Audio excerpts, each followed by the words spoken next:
Bakıda qədimliklə yenilik, tarixi irsimizin qorunması ilə şəhərsalmanın planlaşdırılması və müasirləşdirilməsi zəruriliyi arasında təbii vəhdət mövcuddur. Bu həqiqətən əcdadlarımızın istedadının bariz nümunəsi, tarixi və memarlıq irsimizi necə qoruduğumuzun təzahürüdür. Bayır şəhər sökülməyə davam edir. Sakinlərin etirazına nəinki qulaq verilmir, əksinə onlar təhqir və təhdid olunurlar. Bir neçə sakin Meydan TV-yə müraciət edib və bildirir ki, onların ərazidən çıxarılması üçün əllərindən gələni edirlər.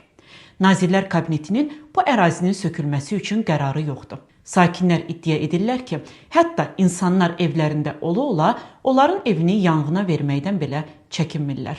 Sakinləri psixoloji təzyiqlərə məruz qoyaraq evlərini sökürlər. Bu barədə videolarımız var. Ərazidə 6 dəfə yanğın törədilib.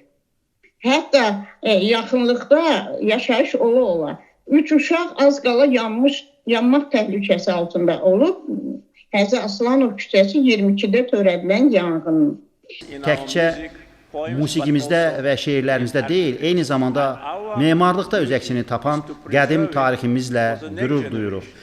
Bizim vəzifəmiz bunları növbəti nəsillər üçün qoruyub saxlamaqdır və mən əminəm ki, növbəti nəsil də eyni cür edəcək. Bugün xüsusilə paytaxt şəhərlərdə şəhər inkişafına olan bu zərurəti tam anlayışla qəbul edərək cəsarətli və ehtiyatlı olmalıyıq.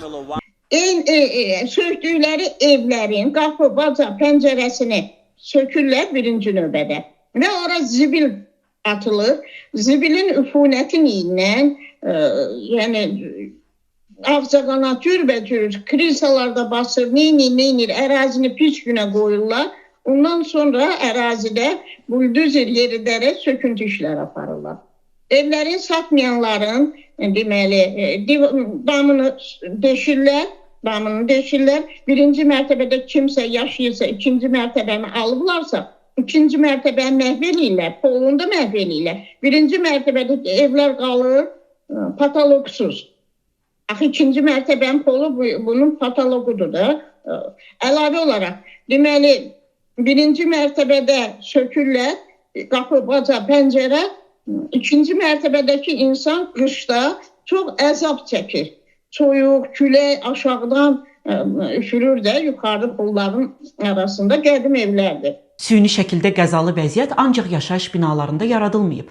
Zahidə Əzizova deyir ki, 3 tarixi abidə Əlifsət Quliyev 51, Bəşir Səfəroğlu 102 və Mirzə Fətəli 40 ünvanındakı tarixi binaları buldozerlə zədələyiblər. Sakinlər deyir ki, prezidentə müraciət ediblər. Bundan sonra onları təhdid edirlər.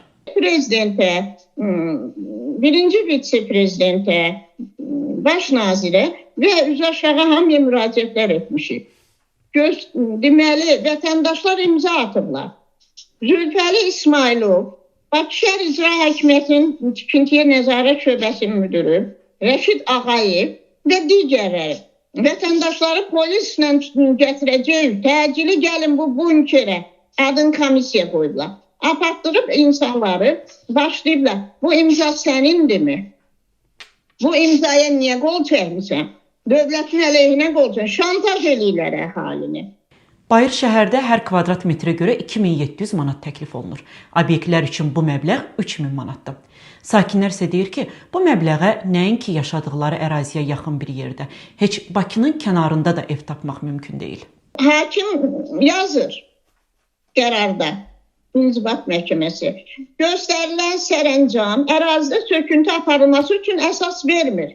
Deməli, məhkəmə yazır bunu. Deməli, ərazidə aparılan söküntü işlər əsassızdır.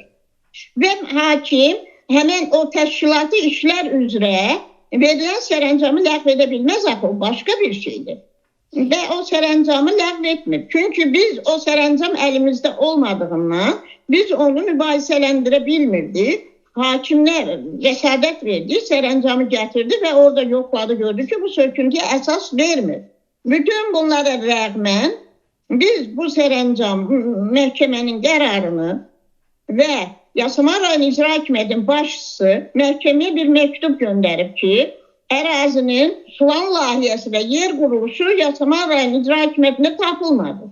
Adama deyərlər ki, planı olmadığı halda ərazini Suriya niyə döndərmişsiniz? Suriya bəlkə yaxşıdır.